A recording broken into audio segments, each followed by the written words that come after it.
School in Columbus, and then I started a restaurant in Urbana, Okay. Fusion 4083. Yeah, dude, I drove by it a bunch and right there, though. I'm sorry. Yep. No, it's absolutely fine. Yeah.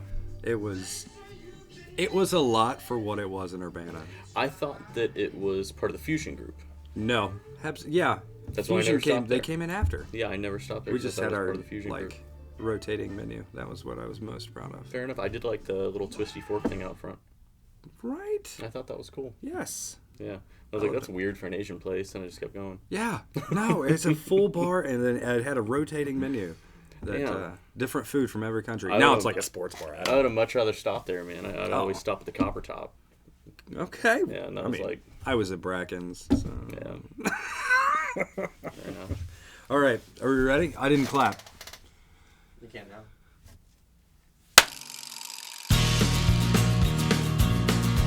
Welcome back to another episode of your favorite podcast, Sippin' the Dry. I'm Sean, and today I have a ReelFlyRod ambassador, Rick Vitale. Rick, how are you, sir? I'm doing great. My name's Vitale. You got Vitale? My name right. You completely got my name right. You can hit me. Don't hit me. You look pretty dang strong. I heard literally this man who brought in bourbon. I know I'm going to jump ahead. He brought in bourbon, but earlier this morning he was making jerky and cutting wood. So please, for the love of God, don't hit me. Oh, Sippin' the Dry, man. I thought I was supposed to bring in some good bourbon. And I have a glass here. I like some? am brand new, very green to bourbon. Tell me what I'm drinking and why I should appreciate it and not just shoot it. All right, so we're drinking the Elijah Craig Barrel Proof C922. Okay. Most recent batch. It's all 12-year-old juice, bottled straight from the barrel, man. Straight there in Kentucky. It's delicious. Sweet. But if you're not a bourbon drinker, It's gonna be. Yeah, it's 124.8 proof. Okay, college me just got excited.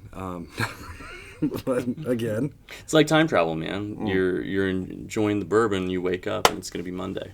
Oh, don't do that to me. Yeah. That is. Wow. Yeah. You just lost a couple seconds there. That doesn't burn near. Oh, my goodness. It's good stuff. Yeah. Okay. Yeah, that's awesome. So why the Elijah Craig and why bourbon? We're in the Corn Belt and one in Rome, man. Okay. No, I like rum myself, but yeah, that's a layover from younger days. Yeah, I just I don't know. Beer made me chubby, and wine gave me acid reflux. Bourbon, none of the above. Hit the spot. Okay. Yeah. So what is your favorite? Is this in the top, or is this? I have no idea. I do thoroughly enjoy the Barrel Proof Elijah Craig. Okay. But man, all of them are, anything from Buffalo Trace is good. Heaven Hill puts out a ton of great products. That's where this comes from, the Heaven Hill Distillery. Okay. Are they from Kentucky too, or are they stateside? Yeah. Okay. Yeah, that's all Kentucky bourbon. All Kentucky bourbon. Kentucky's stateside though. Is it? Close. There's some parts down there that get a little scary. All right. So Kentucky does it need to be? I know Scotch has to be made in Scotland. Does Kentucky bourbon has to be made in Kentucky? I know that sounds kind of crazy. But no, it doesn't. It has to be 51% corn. It's a recipe thing. Yeah. It doesn't have to come from Bourbon County, Kentucky. It's, okay. Bourbon County. That's got to be an awesome place. You've been there, I assume. Yeah, man. Actually, we were gonna do, my wife and I were gonna do the Bourbon Trail last year. Okay. And with everything going on with the riots and stuff, we had to cancel it. Yeah. Yeah, we had reservations for different distillery tours, hotel, everything set up. But we'll probably do it again next year. I was about to say maybe you could have just adjusted it back. But we're juggling two little kids, a big property, stuff like that. So holy crap, got to schedule pretty far out. You got a big property, 2 kids, a wife, and you find time to fish the mad. Well, I'm a salesman for Cisco Foods. So okay, nice. Good things come from Cisco, but that allows me a little flexibility in my day. So when I'm running my route, it's I run all the way from Centerville up to Urbana, Springfield area. So most people have a lunch break. I pull into the mat and I fish for half hour, 45 minutes. You are so serious. I fish almost every day for not a long time. Wow. Just 45 minutes here or there, but yeah. Just wetting a line. Just wetting a line. Man, and everybody decompress hears in the that. middle of the day. And You're out there living the dream. All right, so what are you throwing? What do you have? What do you keep in the truck? Yeah. So I always have with me a 10-foot 3-weight Orvis Recon, my 9-foot 4-weight Orvis Recon, and I still fish with the same Orvis Bat and Kill 2 that Tom from Rusty Drake sold me when I was 16 years old. Awesome. Yep. Good Lord. Yeah, I swap out the spools depending on what's going on. I seldomly pull streamers. I don't like to streamer fish, but so you're a nymph gentleman. fishing and dry fly fishing. That's excellent. Yeah. That is why you are a ReelFlyRod ambassador. 100%. All right, that's awesome, man. So what you're fishing now? Obviously, a lot more. Seeing as how they just put some more in there. I mean, I try not to target the stalkers, man. That's so how does that change your? Well, I don't fish the bridges too much. I always hike. But yeah, I was just out there with my little boy yesterday, and we were fishing about a half mile away from one of the bridges. But it got cold, so we cut it short. We only caught hooked into a couple, caught one, but it was they're biting real small stuff. We were throwing size 22 blue wing olives. My little boy's 7, but he's got a great cast. Really? Yeah. He's got a 7'6" 3-weight Clearwater. Okay. So did he ever have the Echo Gecko or any of the kids' rods or anything like that? No, that's inappropriate. Didn't know. I don't know anybody that's started on him, but I'm curious to know how that worked out. Yeah, so you just put him straight in Clearwater. Yeah, he got cold. So it's I hooked into one. I got 4 casts in. I got one. He hooked into a couple, but the flies were so small, man. We were having a hard time landing them. Were you missing or? Yeah, they were hitting the fly, but that little 22 hook, it was. And his rod's so short that it was hard to get any leverage on it, and so they were spitting them out. True. Hey, but dang, that's awesome. He's out there. Dry fly fishing in the middle of November, man. It's been an odd year. It has been. What was it? 50, 60 degrees. Yeah. Yesterday. Gin clear water. It's in low, really low right now. But the fish are stacked up.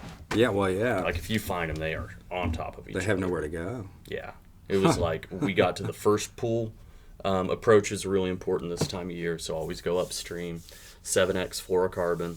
And, wading upstream, first pool we hit, it was, there was probably 10, 15 fish rising.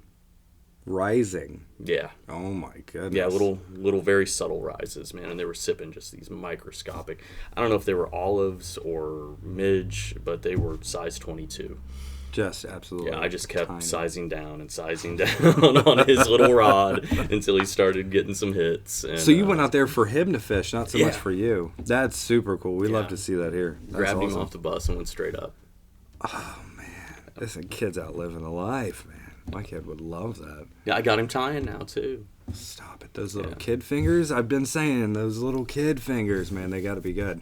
Yeah, he's, you only tie squirmy worms, but that's okay. Hey, we all start, squirmy, wormy, woolly bugger, stimulator. Yeah. Next thing you know, he's throwing streamers, catching monster smallmouth. I'm gonna trout fish with you, Dad.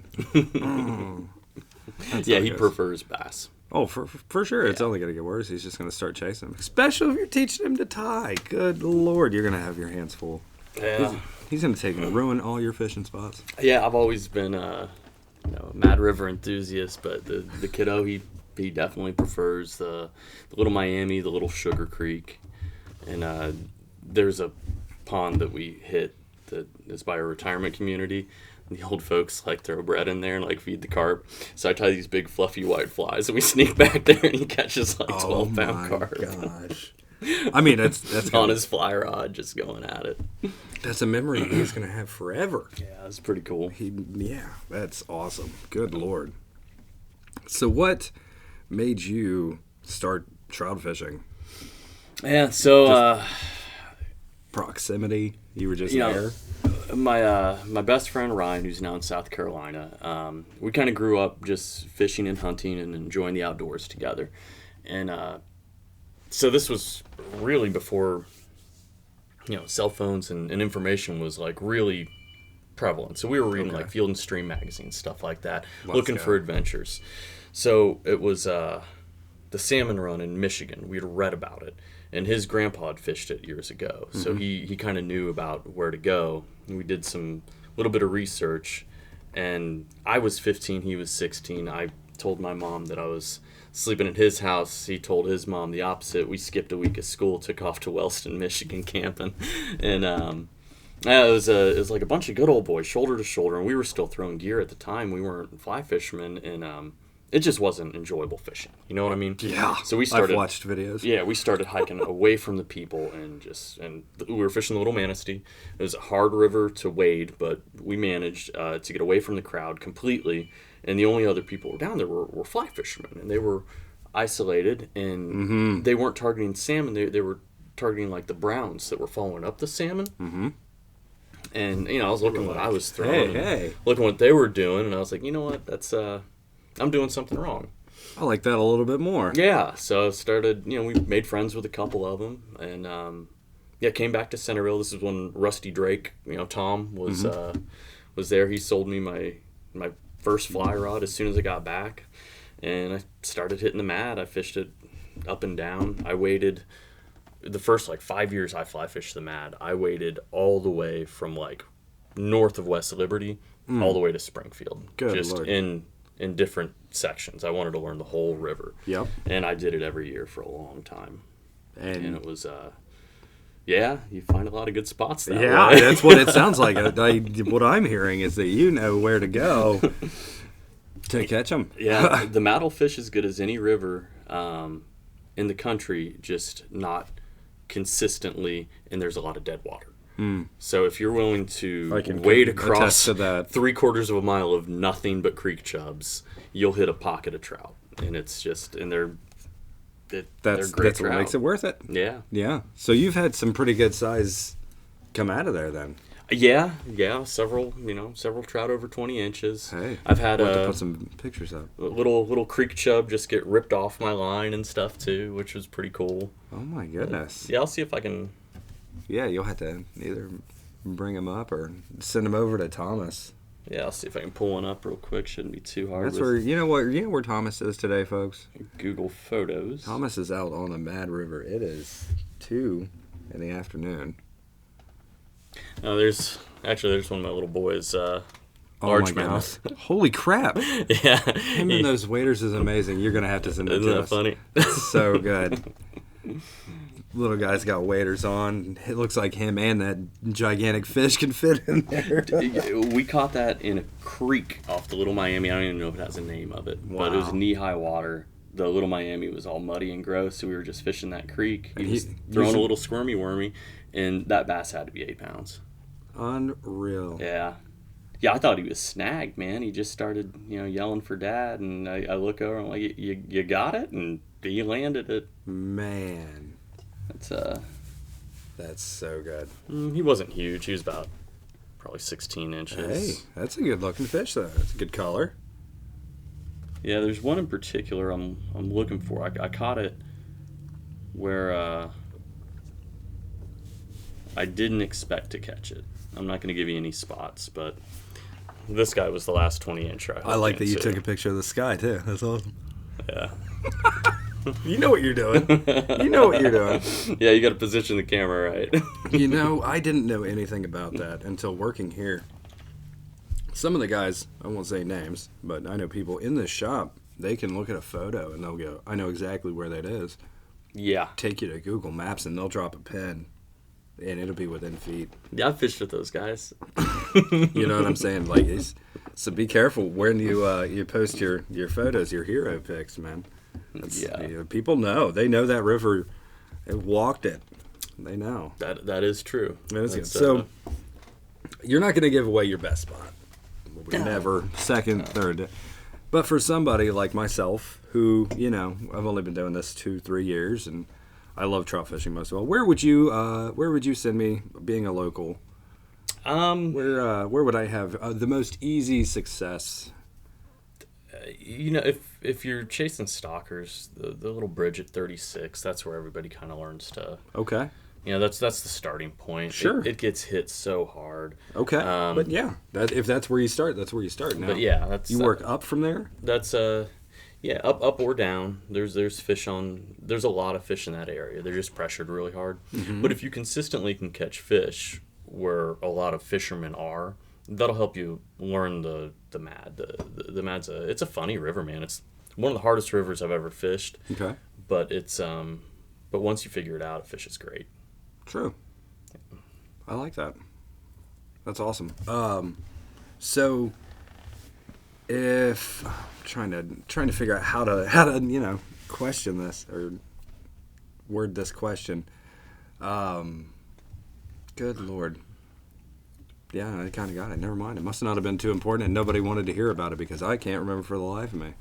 Must have been Elijah Craig. Yeah, so tell me about your experience on the Mad so far, man. Any frustrations? You know what? I don't have that much experience. I've been there 2 or 3 times, even though I live, not far from it. I have caught at least a fish every single time. I'm not going to tell you where, but I have been given a couple spots where it was like, you will catch a fish. And they weren't lying. I did. Yeah. Absolutely. I mean, it wasn't hard. But my favorite was actually on my birthday, the first time I went out by myself to the Mad trout fishing at a spot I was given. And it was on the dry with a dropper. And it was like 4 casts. Here's a stalker. Here's a little bit bigger stalker. And I know that's not crazy, but that was like my first year in. So for me to go out and catch trout on my 865 river glass that we talked about last week, yeah, man, it was awesome. Catching them in the net. One of them slipped through the net, so that can tell you, it was an RFR ghost net. That tells you the size. When's your birthday? What season were you fishing the Mad? October 29th. Okay. Yeah, so yeah. Yeah, right after the... Yep. Okay. Yeah, I knew what I was doing. Fair enough. Target-rich environment. If anything, Greg Moret here, he taught me target-rich. Skating caddis, like, with those aggressive little... I mean, that's a lot of fun, man. It is. That's the main reason I took the little boys, because there was some fresh trout in there. Absolutely. So do you hit anything else around here, or are you just really a Mad guy? I definitely prefer the Mad. For sure. I will reluctantly hit, creeks and stuff like that. Even reluctantly, you are a diehard Mad fan. I love that. No, that's good. I'd rather drive the hour to the Mad River than anything else, man. That's my favorite place to fish. Okay. Yeah, the river's always crystal clear. It's nice and cool. It's never super crowded unless there's a bunch of canoers there. True. I have canoed it myself. I've been part of the hatches on there. The canoe hatch is rough. It is. Yeah, the only time I have been skunked in the Mad River in recent memory, and probably 10 years. I'm saying like a long time. It's I just flat out couldn't find a place to fish. I went believe it. 5 miles every bridge, and it was just packed, man. It was a Saturday. Oh, facts. Yeah, but it was I can't remember. I think it was this year. Like, and COVID was going on, so the canoe liveries, they weren't. I miss COVID. I'm not gonna lie. I tell you what, though, you say that, but I worked for a retailer around the corner here. And we sold kayaks like it was nobody's business. I mean, I had 4 kayaks myself. I never needed that many. But I sold all of mine. I'm down to 1 now because people were just clamoring for any kind of kayak you could get. Yeah, have you fished out of those little pontoon boats? Little one man, like you sit up high. Like a sit on? Yeah, we have Seth's got a 12-foot. I have a 9-foot. I just flipped out of, so I don't suggest the short ones. Dude, I picked up one of those a few years ago. You can't tip it, man. I don't know how you tipped it. I have no idea. I'm a rather large man on a very small sit-on kayak in the rapid. It was, and I don't even know what happened. I just buoyed it. But yeah, that center seat, it's like a lazy boy floating down the river. Now the bigger ones, the 12-foot. How long was yours? That's not super long, but it's got like 2 pontoons, a steel frame, a seat in the middle. It's in the oars, and it's like the fly fishing. What are those called? It's a Grand Canyon. I forget the name. I think it's a Colorado. The Colorado. Yeah, yes, I've got one of those. So my wife got it for me for my those Christmas are for present. fly fishing. Those aren't like a kayak. Those are for fly fishing. Yeah, they are specific fly fishing, and those are cannot flip them. No. Now, how does that work? You use those around here? Yeah, I don't get it out near enough. Okay. I really enjoy it. But I want to know how that would work. I mean, that would be nice for this. So I floated water and spots. Yeah, I floated all the way from like 55 to Eagle City. Okay. And it's a good stretch. It took forever. It's a good stretch. Yeah, if you've never floated and fished at the same time. I misjudged it. I thought that'd take me like 3 hours. No, I was out there for like 10 hours. Yep, So, yeah, absolutely. Yeah, my wife double was it. like, Whenever you're going on the water, double the time you think you're going to be there. Yeah, triple. That'll save you. You're welcome. That's guys. I've been stuck on the water. Yeah, like the little waterfall at 36. Yeah. Yeah, I couldn't avoid it, so I was like, oh no, it's nothing. It was just like, bloop, bloop. Yeah, went over a log jam. That I was all stuck. Thought I was gonna break my rod, and it just bounced off it and kept rolling. Now, how does that work when the water gets like how shallow of water? I don't know. I was thinking about taking it out today. You just pick it up if you get It's not heavy. You get into shallower water, you just pick it up and walk on. Yeah, that's why I assume. Yeah, you could. I think it only weighs like 50 pounds. Pick that up and yeah. Off you go. Hey, that's pretty cool. Hey, we'll have to take that out and try it out. I'm game. It's cool. I have a trolling motor for it too. In case What? I wanted to go to like Caesar's Creek or something, but I don't know. I never fish it. That sounds wild. Yeah, that's And aren't your feet? Half of you was submerged, didn't it? No, yeah, it's like you. There's a seat. I guess like I have no idea. We're gonna have to throw it up on here or put a picture so yeah, people Google know. that thing, man. Yeah, That's, that's literally why Nate put this here. I'm sorry. Let's go here. And what is it? What did you say it was called? Yeah, just type in Colorado pontoon. It wasn't expensive either, man. It was pontoon. I think it was only like a few $100.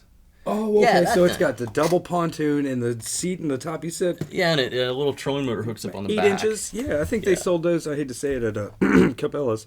But yeah, it's got it listed on here at Cabela's about $600-700. I mean, not bad if you're saying it's pretty good. And your feet. Oh, you've got like stirrups. Yeah, you put your feet up in there. It's comfortable. Shoot. It's got a little anchor and stuff. Can I borrow that? Yeah. I do not use it near enough, man. Holy crap! I don't think I've ever used one of those. Now I know I've seen them, I just never used one. Yeah, I've never used the perfect for trolling us. motor. I have a brand new trolling motor. I've never been hooked up to it. I just always wait it, man. There's something to be said about waiting. I've got my gear in my trunk all the time, so it's. And you're on the road. You fish a lot. Unfortunately, you don't get to fish a long time, but you fish a lot. I fish a lot, so that makes sense. Yeah. Heck yeah! All right, buddy. Well, I mean, do you have any wisdom you'd like to drop on our fans? For like the river specifically. Yeah. Or life. I like life. Anything from me? I know we've been, acquaintances, friends. Now I'd say we have to be friends. Cheers. For a couple years. What do you got for me? Anything? Man, if you're fishing the Mad, upstream 7x fluorocarbon. Upstream 7x fluorocarbon. Yeah. Tattoo it down on your skin. Remember that. Yeah. Those are words of wisdom from a man who knows what he's talking about. If you're stomping downstream, you're scaring most of the fish. Don't stop downstream. You saw them downstream, you'll chase them to Dayton. Yep. They're just going to get eaten. Yeah, they'll just go to cover, and that's, Fish upstream, 7x tippet. Yeah. Yeah, especially if you're a newbie. Yeah. Don't spook the fish. Don't spook the take it fish. slow. Yeah, it's like hunting more than fishing. Sneak up on them. Yeah, it's not bass fishing. We're trout hunting. You're trout hunting. Trout hunting. Yeah. I love it. All right. Well, like, comment, subscribe. I don't mean to take up all the time here. We have, be on the lookout. Some merch walked in the door earlier today. So be on the lookout. It'll be on the website soon. From all of us here, we'll see you next time. Thank you so much.